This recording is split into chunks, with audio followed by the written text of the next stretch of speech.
E aí, turma, eu sou o César, professor de História, e hoje eu vou fazer uma explicação da semana 2 do PET de História da turma do 6º ano.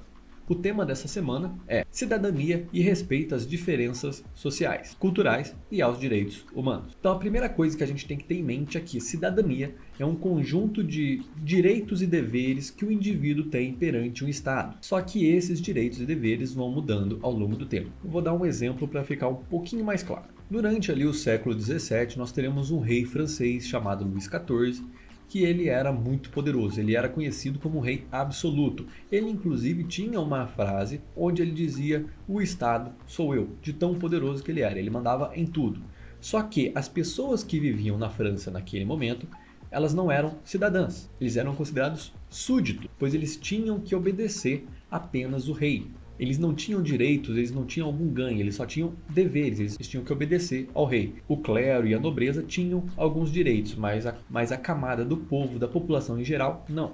E ser cidadão é bem diferente de ser um súdito. Tanto um súdito quanto o cidadão vive sob um governo. Só que a questão do cidadão é que os seus deveres são pautados no respeito aos seus direitos. A França, que é o grande berço do termo cidadão, da questão da cidadania, só vai mudar um século depois, no ano de 1789, quando acontece a Revolução Francesa. Quando então o rei Luís XVI vai ser tirado do poder e os revolucionários vão escrever a Declaração dos Direitos do Homem e do Cidadão. Então aí a gente vai ter os direitos e o cidadão, que vai estabelecer todos os termos que nós conhecemos hoje aí de como encarar a cidadania e os direitos em uma sociedade, como o direito à liberdade, o direito à igualdade, principalmente de todos serem considerados iguais perante a lei, o direito à propriedade privada. Só que nesse contexto francês o direito também não era para todos. Por exemplo, esses ideais de liberdade e igualdade não se referiam às mulheres. As mulheres ainda estavam restritas a muitos espaços, elas não podiam frequentar todos os espaços, não tinham acesso ainda à educação da mesma forma que os homens, então as mulheres estavam excluídas ainda, não eram consideradas cidadãs. Isso só vai ser amplamente difundido ali em 1949 com a Declaração Universal dos Direitos Humanos, onde esses direitos humanos vão ser divididos aí em 3 partes. A gente pode ter os direitos civis, que são os direitos de ir e vir, o direito a culto religioso,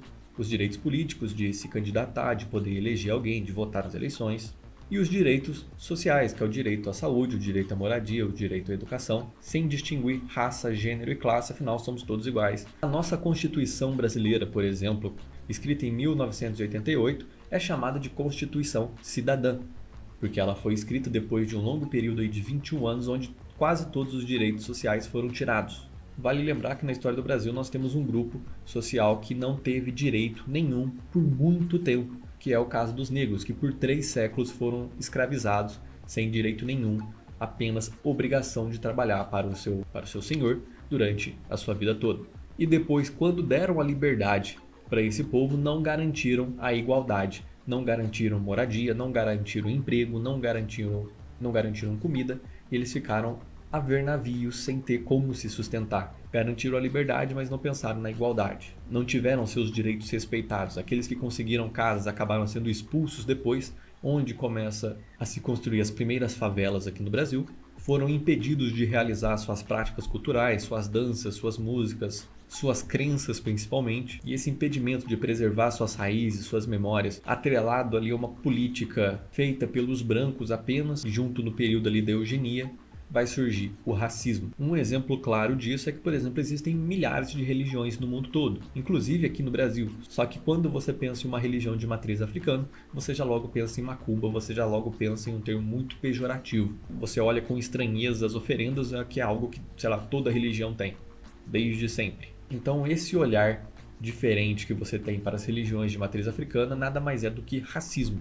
E o racismo no Brasil, ele é estrutural, está em todos os níveis, em todas as pessoas, de certa forma. Porque o racismo no Brasil, ele é histórico e está atrelado em todos os âmbitos da nossa sociedade. Então é justamente através da educação, entendendo como que funciona todo esse sistema, que nós vamos poder levar aqueles ideais da Revolução Francesa de liberdade e igualdade para frente, garantindo assim uma cidadania ampla para todos, com seus deveres, mas principalmente com seus direitos preservados. Essa foi a explicação da semana 2, turma. Caso tenha ficado alguma dúvida, vocês podem deixar aí nos comentários.